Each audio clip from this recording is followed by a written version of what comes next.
All right, everybody. So today we're going to talk about chapter 4, which is about verbal communication. You can follow along in the lecture slides, but I'm just going to take you through a quick discussion of what is verbal communication, where does it come from, what are language barriers, and how can we improve our verbal communication. So the first thing we need to discuss is language in general. And when I say language, yes, I kind of mean different languages that people speak, but language is more than just, oh, I speak English, they speak Spanish, I speak Chinese, they speak Arabic. Like, it's much, we're going to like the very basic level of what language is, okay? So language number 1 is symbolic. And what do we mean when we say it's symbolic?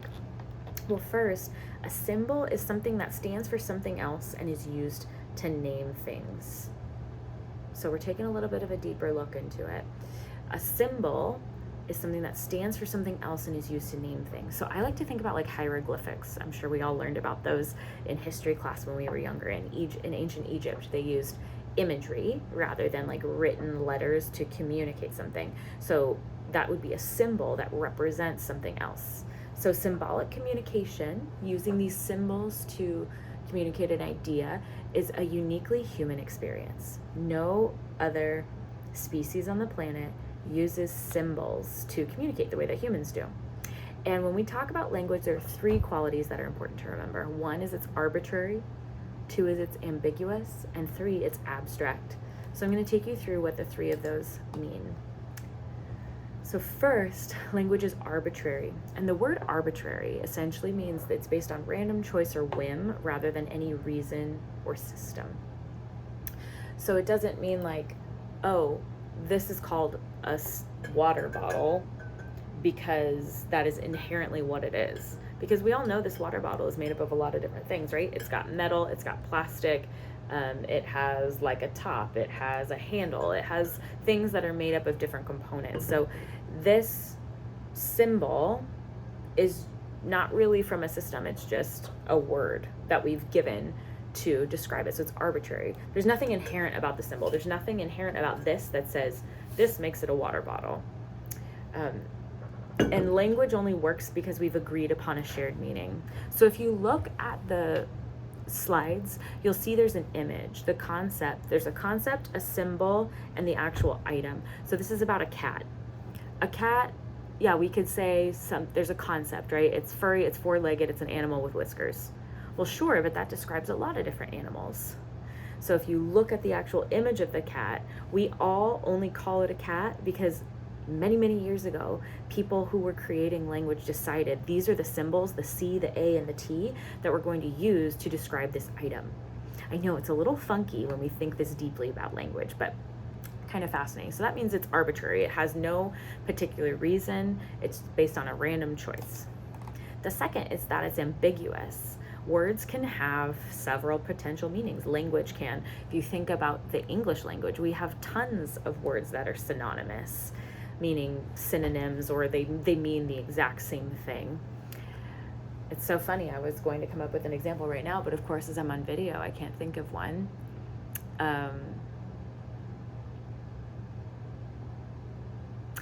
I guess we could say phone. Phone could be used as like a noun. It could be used as an adjective, like I'm going to phone somebody. So meaning it could have several potential meanings. So if you see, there's an image that I put on the slides as well. It's a little, I don't know, it's like a little nail saying, "You're both nuts." And then it's a picture of an almond and a nut that you would use in like hardware. Like, so it's just funny because it's ambiguous. We use the word nut to mean more than one thing. Finally, language is abstract. It's not material, right? It's not like a physical existing thing. However, it's a representation of objects and ideas.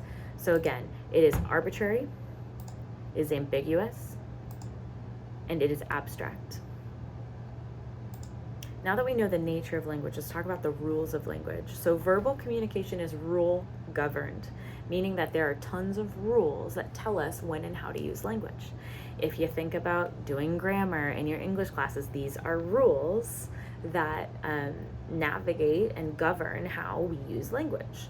Language exists, like I said before, because we've all agreed upon these shared rules and symbols many, many moons ago, not yesterday, right? And there are a few different rules that are really interesting. So we're governed by a ton of different types of rules. We're going to go through a few of those now. So first is a semantic rule. Semantics help with meaning.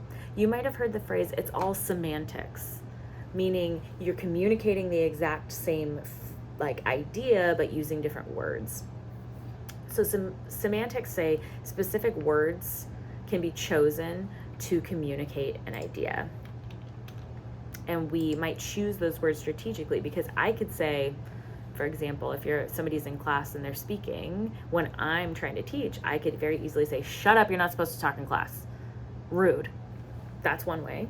But using semantics, I could instead say, can we please refocus on the topic at hand rather than our personal whatever conversation we're having. So I said the same message, but I used different words. So that's semantics, but the meaning can change based on the context.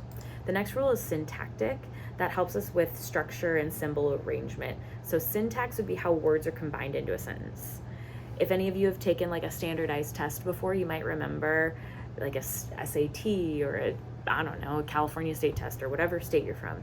You might remember they would have you put like words together in a sentence. So you might say the orange clock rather the clock orange for English, but of course in Spanish it would be different. So syntax changes based on the language.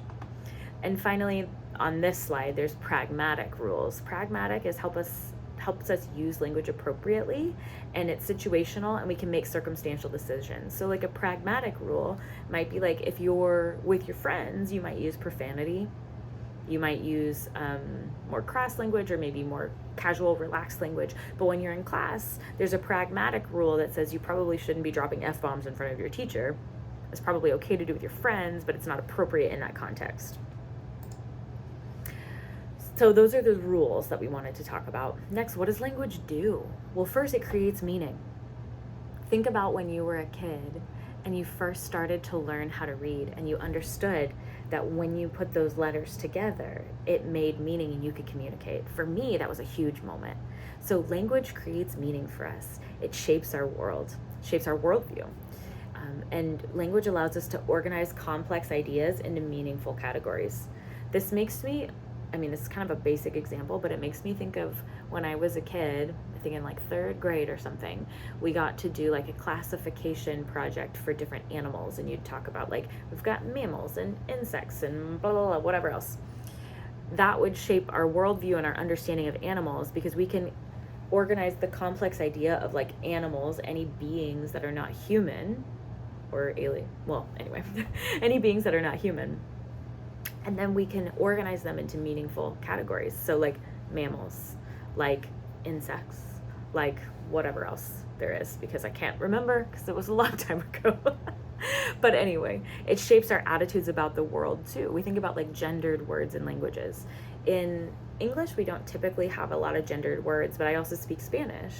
And you will find that certain words are gendered with their articles. So it might be like la cocina, or el mar, if I'm going to say it with an accent. But there are gendered words in languages, so it can shape our attitudes about those things. So that's why conversation about like gender and things like that is so important. And now you'll see like we've progressed from Latino, Latina, and people more progressively will say Latinx because it's more inclusive. Language also makes an impact because the words we choose shape our reality. When you're in class and a teacher says, and maybe you don't pass something, and a teacher says, you know what, this is a learning opportunity, we're going to grow from this. That's a very different reality than if you fail a test and your teacher says, you're never going to get it, this isn't your subject, right?